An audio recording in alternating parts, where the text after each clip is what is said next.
Labbaik la syarika laka labbaik innal hamda wa ni'mata. Alhamdulillah di dalam hidup saya ya hanya ini usaha yang benar-benar saya rintis dari awal, dan ini menjadi prinsip saya juga. Orang tua saya pernah bilang satu pukulan itu bakal menjadi pukulan yang sangat keras ketika sering dilatih, dan ada pepatah mengatakan satu jurus yang terus dilatih itu lebih menakutkan daripada beribu jurus tapi tidak pernah kita latih atau tidak pernah kita kerjakan, tidak pernah kita tekuni. Jadi insya Allah istiqomah di jalan ini, semoga Allah memudahkan untuk selalu melayani tamu-tamunya, dan orientasinya ini bukan hanya untuk dunia tapi untuk melayani tamu-tamu Allah, untuk mengunjungi Baitullah.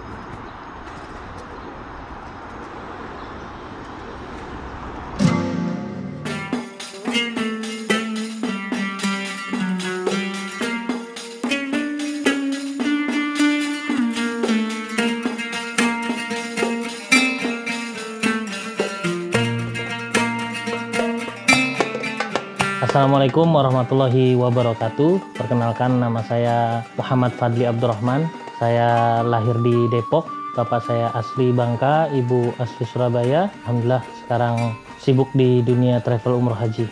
Saya memang dari awal, dari SMP, SMA itu, saya ingin punya cita-cita menjadi pelayan tamu-tamu Allah. Karena memang ketika saya dulu dilahirkan, abah saya itu haji pertama. Jadi abah saya selalu bilang, ketika abah haji kamu lahir. Sehingga saya punya mindset, saya ingin menjadi pelayan tamu Allah, saya ingin ke Baitullah, dan bagaimana caranya? Belajar bahasa Arab. Sehingga mulai SMP saya mondok di Jombang, dan saya belajar bahasa Arab dari sana. Alhamdulillah dengan lantaran bahasa Arab itu bisa berkembang sampai lulus SMA, saya menuju ke Saudi untuk belajar. Saya juga langsung melayani tamu-tamu Allah, dari mulai handling, mutawif, dan lain-lain. Alhamdulillah sampai sekarang akhirnya bisa punya travel sendiri.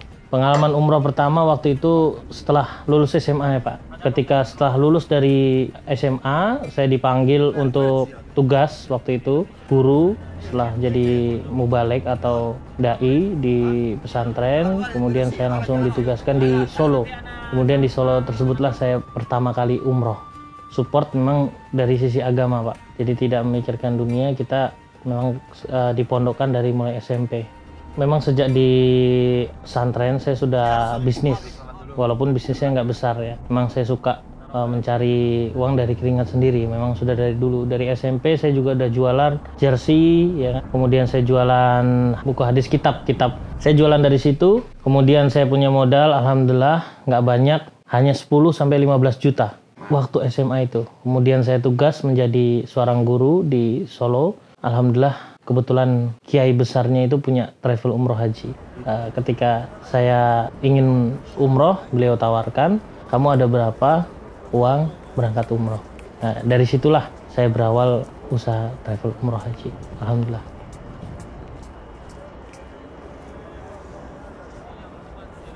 Jadi memang bisnis travel umroh haji ini saya memang benar-benar dari nol, tidak ada modal sama sekali, cukup modal tadi bahasa Arab itu, dan alhamdulillah ada kiai besar yang ngajak saya di Solo bisa sampai seperti sekarang ini, alhamdulillah.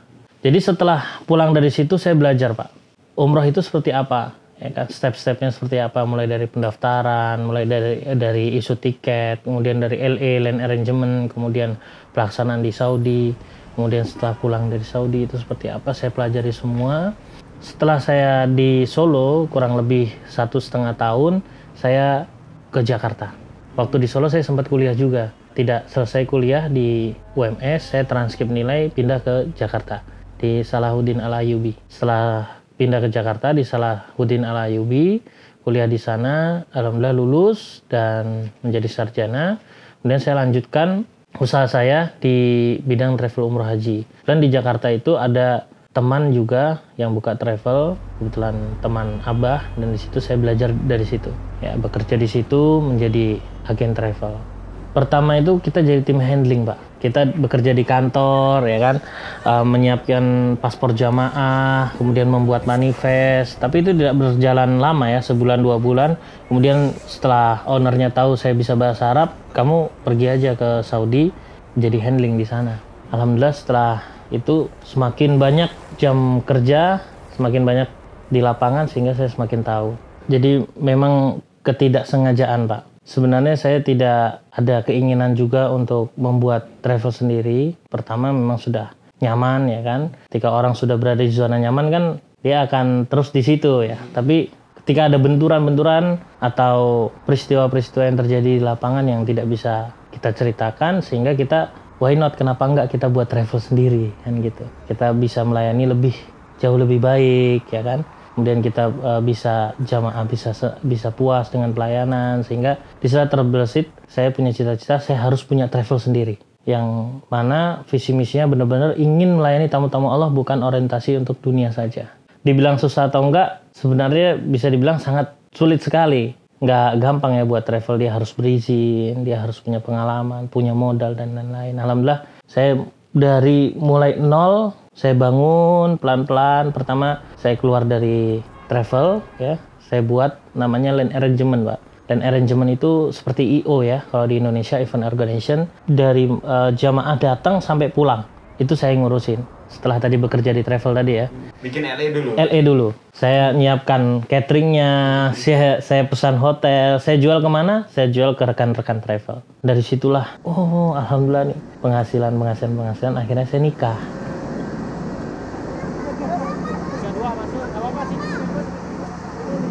Di travel itu komponennya ada 4, Pak. Yang pertama ini adalah komponen operasional. Ya, operasional ini administrasi lah ya. Dari mulai pengurusan paspor, pengurusan perlengkapan, pengurusan pendaftaran, pengurusan keuangan dan lain-lain. Kantornya di Indonesia? Ya, kantornya di Indonesia. Yang kedua adalah tiket. Ya, jamaah kan pergi ke sana harus ada tiketnya, pesawat. Yang ketiga adalah visa. Ya, masuk Saudi harus pakai visa. Keempat adalah land arrangement tadi. Oh, yang jenengan buka nah, itu. saya pertama membuat sendiri, keluar dari zona nyaman itu, membuat LA tadi. Pertama kali saya tidak ikut orang, benar-benar dari sendiri. Saya buat paket, Pak. Dari mulai misal hotel bintang 3 harga berapa dolar, itu saya sampai hitung sampai malam ya. Kemudian saya tawarkan ke travel ke kantor. Ya, perjuangannya Masya Allah lumayan, Pak. Sampai saya untuk masalah diremehkan itu udah hal yang sangat biasa. Cuman saya selalu tersenyum ketika saya diremehkan. Oh, apakah kamu bisa, apakah ini? Karena orang melihat kan pertama mungkin dari sampulnya, Pak. Dulu saya kemana-mana itu naik motor. Saya tawarkan naik motor, tapi alhamdulillah di Jakarta banyak travel yang memakai jasa kita juga. Banyak orang atau travel di Indonesia, dia punya travel tapi tidak bisa bahasa Arab. Atau dia tidak punya waktu banyak di Saudi. Sehingga saya yang terjun di lapangan, dan disitulah market kami. Jadi kami jual ke travel ini. Travel ini beli paket, misal travel A beli paket bintang 3, harga $300. Contoh ya Mas ya. Nah, ini saya semua yang pesankan, dari mulai dia datang, handling, ya, jamaah datang, jamaah sampai hotel semuanya saya yang siapkan, sampai jamaah pulang semuanya saya yang siapkan. Setelah LRR saya terus berpikir lagi, kenapa nggak buat travel sendiri? Kenapa dia bisa, saya nggak bisa? Itu ketika umur saya masih umur 20 tahun, Pak. Jadi LA itu saya nikah di umur 19. Nikah muda ya? Nikah muda, Pak. Karena memang saya punya prinsip altamisu rizkon binikah. Nikah sekarang sama nikah nanti sama saja. Alhamdulillah saya nikah, istri mau ke 18 tahun, saya 19 mau ke 20. Kemudian disitulah semakin ngalir rezeki ya. Alhamdulillah waktu itu saya melayani LA itu pas waktu itu di tahun 2016-2017. Alhamdulillah terbersit kita punya travel sendiri yang bernama PT Wafdullah Tamu Mulia. Wafdullah ini tamu Allah, Wafdullah Salasah. Kata Rasulullah SAW, tamu Allah itu ada 3. Yang pertama Al-Ghazi, Wal Mu'tamirin, Wal Haju. Orang yang umrah dan orang yang haji. Saya terbersit, saya sudah bisa menyiapkan LA, kenapa nggak saya buat travel umroh sendiri? Alhamdulillah setelah modal terkumpul, saya buat perusahaan PT Wafdullah Tamu Mulia. Berjalan 2 tahun, berizin. Resmi, berizin Kemenak, ada nomor SK-nya. Penting, karena itu adalah salah satu aturan undang-undang dasar di negara kita, Republik Indonesia. Bagi penyelenggara yang ingin memerankan jamaah umroh harus memiliki izin umroh yang bernama PPIU. Tadi Pak yang saya bilang, alhamdulillah kita kan punya database juga, alhamdulillah juga sudah pengalaman di Saudi. Ya pertama kita nggak langsung rame, ya mungkin 20 orang, 15 orang, ya kita berangkat. Alhamdulillah semakin kita membangun kepercayaan kepada jamaah, alhamdulillah jamaah semakin sini semakin banyak.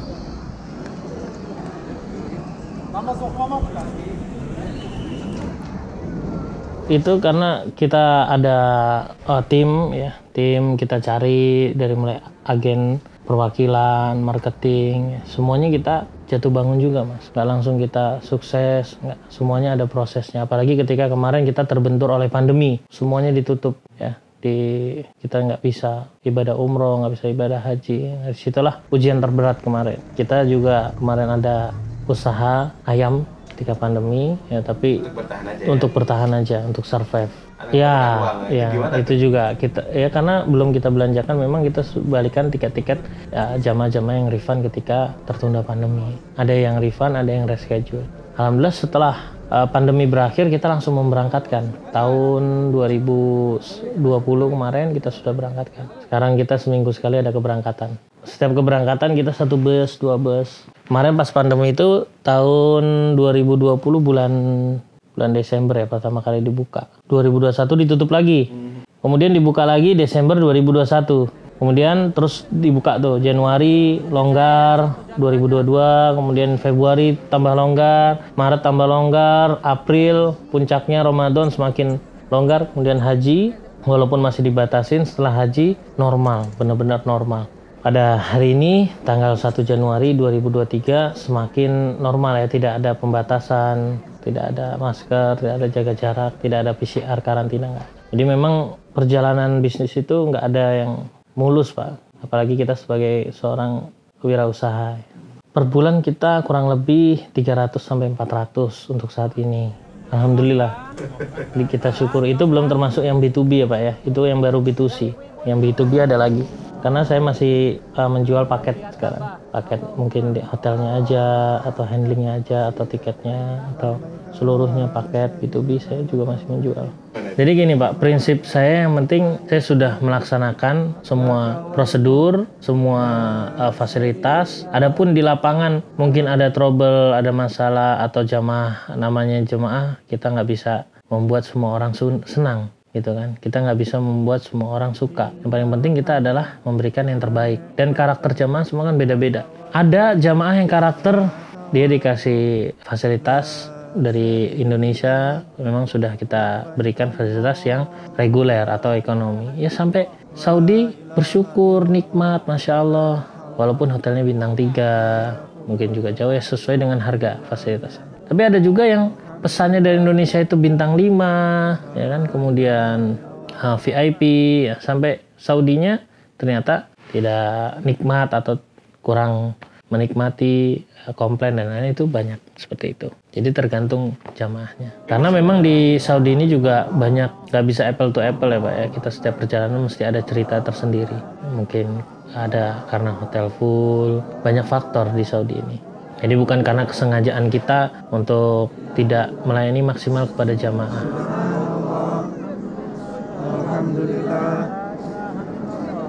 Paket ekonomi, reguler, dan VIP. Ekonomi di paket bintang 3, regulernya bintang 4, VIP ini bintang 5. VIP itu ya kita private ya, 5 orang, 10 orang maksimal kita berangkatkan, satu keluarga ya, dengan satu mutoif, dengan satu kendaraan, itu VIP bisa. Dan itu semua dari mulai awal sampai akhir semuanya tidak mudah Pak. Membangun sebuah perusahaan apalagi umroh haji yang kompleks dengan masalah ini sangat tidak mudah kita selesaikan atau kita atur dengan tanpa pengalaman-pengalaman tadi Pak. Ya kita semuanya memang dari awal, jadi insya Allah kita tahu medannya. Ya kalau tadi ada travel itu bisa beli dan bisa memang kita bangun dari awal buat PT-nya. Banyak kan orang kan sekarang PT beli, ada PT jual dibeli. Kalau kita enggak, kita benar-benar bangun dari awal, brand kita sendiri, bangun sendiri, buat sendiri semuanya. Insya Allah kita ada program Umroh Plus Turki di bulan Maret, tanggal 9 Maret 2023. Bagi jamaah atau masyarakat Indonesia yang ingin mendaftar di Wafdullah, jangan ragu dan jangan khawatir, insya Allah amanah dan barokah. Dan Alhamdulillah kita juga sudah bekerja sama dengan channel Pecah Telur dengan branding OTW Umroh. Masyarakat yang mau umroh langsung kunjungi OTW Umroh bersama Pecah Telur. By support Wafdullah Travel. Udah 8 tahun, sama ini udah 9, 2023. Di dunia umroh haji semua peristiwa sudah saya alami. Jadi insya Allah kita tahu ketika ada masalah ini bagaimana cara menyelesaikannya. Ada masalah. Kita naik ya. Inna sofa wal marwata min sya'airillah. Jadi memang ketika SMP itu saya 6 bersaudara dan saya memang paling beda sendiri hobinya. Semua orang bilang mungkin bahasa Arab untuk apa gitu kan, untuk apa. Alhamdulillah saya terus belajar bahasa Arab sehingga ketika saat itu ya ketika saya belajar bahasa Arab tidak ada yang ikut Pak. Di antara keluarga saya semua nggak ada. Mau jadi apa kan seperti itu. Belajar bahasa Arab mau ngapain nanti kan gitu. Alhamdulillah kita terus punya prinsip ya bahwasanya insya Allah kita bisa. Akhirnya kita terus belajar sampai lulus SMA gitu. Ya ketika itu yang support ibu ya, ibu saya sendiri yang support bahwasanya insya Allah kamu bisa. Kamu bisa melayani tamu-tamu Allah dengan jujur amanah dan insya Allah kamu bisa besar seperti itu di dunia travel umroh haji. Nah, itu ibu yang selalu support saya. Walaupun diantara selain ibu itu semuanya bilang apa bisa gitu kan, apa mungkin. Karena memang saya punya cita-cita itu selalu hal yang tidak masuk akal tapi saya bicarakan. Ketika itu banyak orang yang tidak percaya. Ketika orang yang tidak percaya atau meremehkan kita harus semakin termotivasi, semangat. Bahwasanya kita pasti bisa. Alhamdulillah terbukti, insya Allah semoga istiqomah sampai nanti kita terus melayani tamu-tamu Allah. Selalu setiap saya melangkah, saya selalu telepon ibu, selalu minta doa ibu untuk kelancaran sampai sekarang. Ketika ada masalah, baik itu kecil, besar, ya semua ya sudah minta doa sama ibu, semua terselesaikan dengan baik.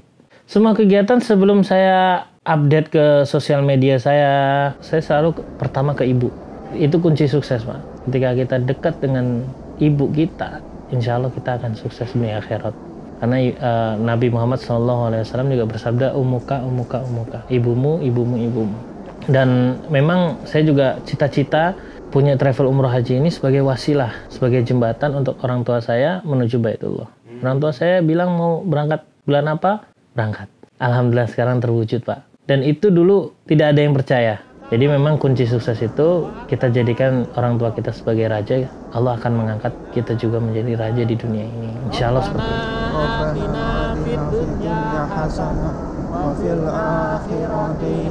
Yang paling penting adalah ketika kita berbisnis, kuncinya adalah benar huruf janji Pak. Ya, benar itu ya kita yang jual itu halal, halalan thayyibah, halal dan baik. Ayam halal dicarinya juga dengan cara halal. Ayam bisa haram kalau dicarinya dengan cara mencuri. Ya, kemudian kurup itu saling untung menguntungkan, tidak boleh saling merugikan. Ya, kita untung, klien kita rugi, jangan. Cari mufakat yang terbaik. Kemudian janji ini jujur amanah. Ketika kita sudah akad, ya dengan maksimal kita harus menunaikan akad tersebut. Jika seperti ini sudah kita pegang antara bisnis ya dengan bisnis yang lain, insya Allah memberikan kelancaran dan barokah pada bisnis kita. Di dunia travel umroh haji ini juga berbagai macam resiko dan resikonya sangat besar. Sehingga kita harus menjaga keistiqomahan atau niat hasil akhirnya. Untuk apa sih kita bisnis travel umroh haji ini? Ya untuk tadi itu melayani tamu-tamu Allah. Sehingga ketika kita dapat keuntungan, ya kita langsung muter lagi. Tidak untuk memakai untuk foya-foya, untuk hidup. Kita hidup berkecukupan. Sehingga bisa berlangsung dengan baik. Karena ketika kita untung, kita untuk modal lagi, untuk booking tiket, untuk booking hotel, untuk booking. Jadi setiap usaha kita, apapun usahanya, usahakan kita harus zuhud, harus selalu hemat, harus tidak perlu kita foya-foya. Karena semua itu hanyalah titipan. Kita bisnis ini tujuannya bukan untuk kaya, bukan untuk gengsi, bukan untuk unggul-unggulan, mobil bagus, rumah bagus, bukan. Tapi tujuan kita bisnisnya untuk bermanfaat bagi orang lain. Khairun nas anfa'uhum linnas. Sebaik-baik manusia adalah orang yang paling bermanfaat bagi manusia lain. Ketika kita bisnis, tanamkan ya supaya bermanfaat bagi orang lain. Kita dalam hidup memang butuh proses, butuh perjuangan. Dan setiap orang mempunyai cerita hidup masing-masing. Dan ketika ada suatu cobaan atau musibah yang datang kepada kita, kita coba selalu husnudon billah. Husnudon billah kepada Allah. Mungkin ini yang terbaik untuk kita. Kita tahu apa yang kita inginkan, tapi Allah tahu apa yang kita butuhkan. Sehingga kita harus selalu husnudon billah. Dan ini paling penting di dalam dunia bisnis. Jatuh bangun itu biasa. Itu adalah seni bisnis, seni usaha. Yang paling penting kita adalah husnudon billah kepada Sang Pencipta, yaitu Allah Subhanahu wa taala, ingin menjadikan kita yang lebih baik.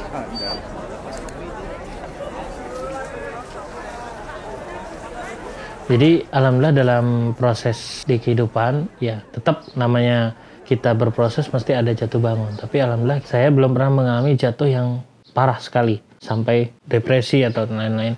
Nah setiap langkah semuanya selalu saya musyawarahkan dengan orang tua. Jadi minta doa, minta restu, ridho Allah wa biridho walidain. Ridhonya Allah bersama ridhonya orang tua. Jadi kuncinya di situ. Setiap langkah kita, setiap apa yang kita lakukan, kita selalu minta doa dan restu pada orang tua kita. Sudah tiket aja saya mau berangkat, ya kita harus selalu merasa menjadi anak kecil di hadapan kedua orang tua kita. Jadi mau kemana ya kita bilang sama orang tua, tiket, oh ini kita mau take off, oh udah makan nih makanannya, kita foto. Nah, disitulah orang tua bakal senang, bakal selalu mendoakan kepada kita. Walaupun laporan-laporan itu sangat sederhana, tapi orang tua sangat senang apabila kita selalu mengabari mereka. Jangan sampai ketika kita sudah sukses, sudah ini kita lupa sama orang tua, kita nggak pernah WA mereka, kita nggak pernah komunikasi sama mereka. Minimal kita selalu update lah foto atau apa. Sekarang kan media sudah gampang. Kita tinggal foto, video call atau telepon. Ya kalau nggak bisa telepon, video call, foto aja.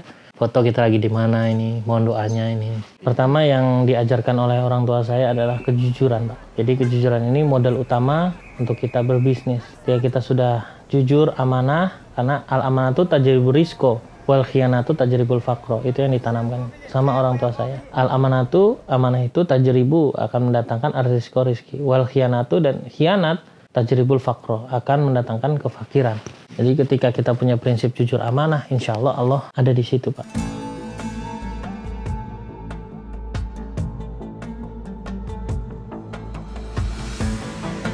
Kenapa kok saya lulus SD langsung ke pondok gitu Mas ya?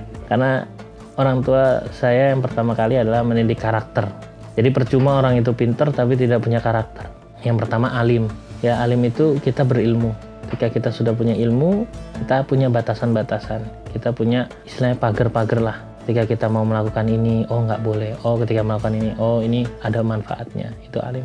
Kemudian fakih ini faham. Ya kita bisa paham. Setelah punya ilmu kita bisa paham. Kemudian mandiri. Ya kita bisa mandiri di pondok, Pak. Saya pertama pondok, Masya Allah. Awal pertama kali mondok itu ya nangis. Seminggu, 2 minggu. Setelah 3 minggu udah nggak nangis lagi karena banyak temannya. Ya, banyak temannya. Makan sendiri, nyuci baju sendiri. Dan itu dari 2008, Pak. Mondoknya juga jauh di Jombang. Depok, Jombang jauh sekali.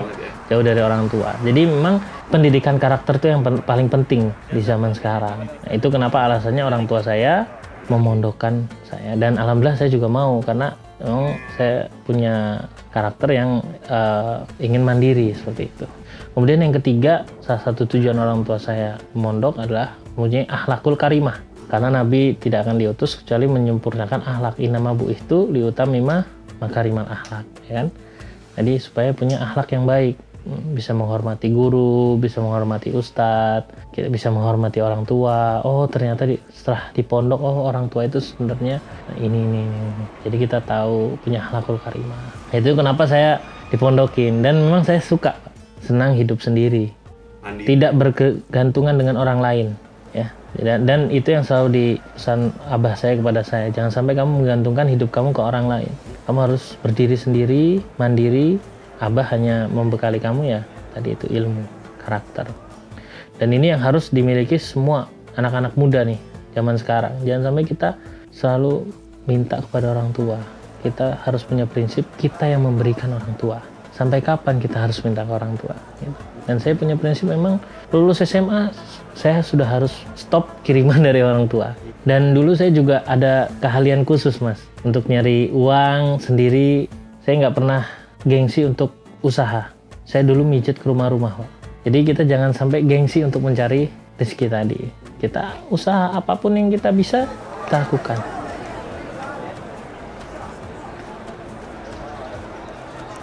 Saya selalu punya ambisi sukses sebelum usia 20 tahun. Karena tadi, Pak, saya suka mencuri start.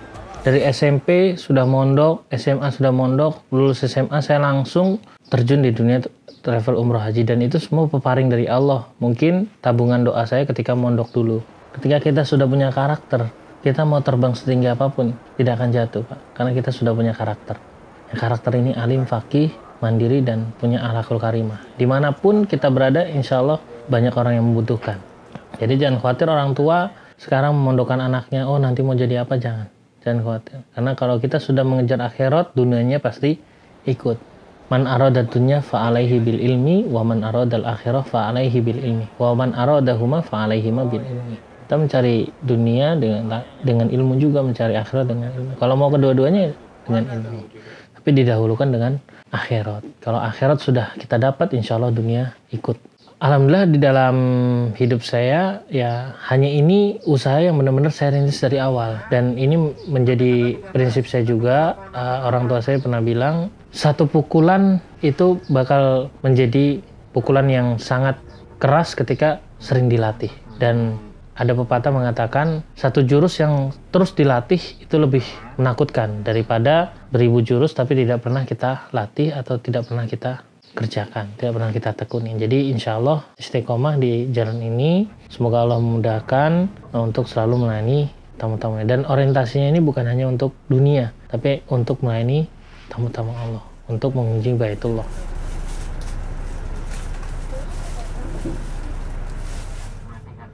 Jadi masyarakat Indonesia kenapa kok kita harus umroh, harus haji? Karena umroh ini banyak manfaatnya, ya terutama menghilangkan dosa, memperbanyak rizki, membuat hidup kita lebih tenang, dan di sini banyak lipatan-lipatan pahala. Ya, kita hidup sekali ini ya kesempatkan kita menuju ke Baitullah. Ya, jangan sampai hidup sekali ini kita rugi, kita tidak bisa mengunjungi Baitullah. Bunyal Islam ala khamsin antashhadu la ilaha illallah wa Muhammadar Rasulullah wa iqamis shalah wa ita'iz zakah wa shaumi Ramadan wal haji Baitullah man istata'a ilaihi sabila. Ini adalah rukun Islam penting bagi kita seorang muslim, wajib berkunjung ke Baitullah. Allah memanggil bagi yang mau, ya, bukan bagi yang mampu. Ya, banyak di luar sana mampu tapi belum terpanggil di Baitullah. Dan Allah memampukan siapapun yang terpanggil dengan caranya Allah.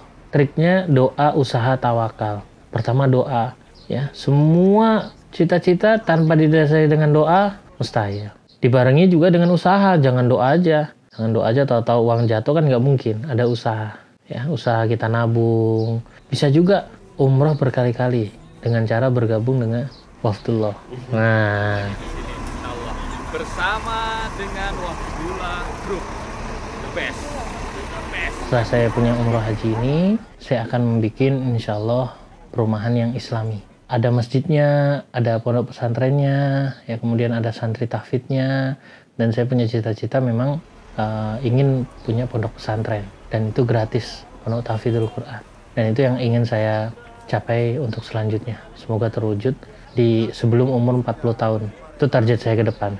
Saya akan buat perumahan, dan perumahan itu nanti ada pondok pesantrennya gratis. Sekarang nanti yang punya rumah di situ ada masjidnya, sholat 5 waktu di masjid, anak-anaknya bisa mondok di situ, ya kan. Kemudian ada SD, ada SMP, ada SMA. Ya, karena sekarang pendidikan paling utama adalah pendidikan karakter tadi, Mas. Kita mau generasi muda ini terselamatkan. Nah, itu cita-cita saya ke depannya. Semoga segera terwujud dan terrealisasi.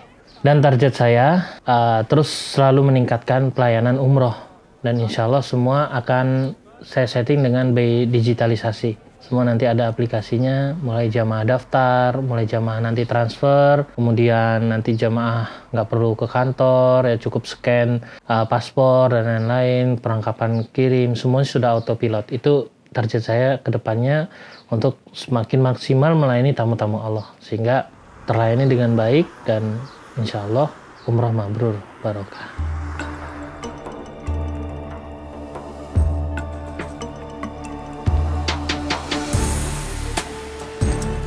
Saya Muhammad Fadli Abdurrahman, CEO Wafdullah Group. Salam sukses, barokah untuk kita semuanya.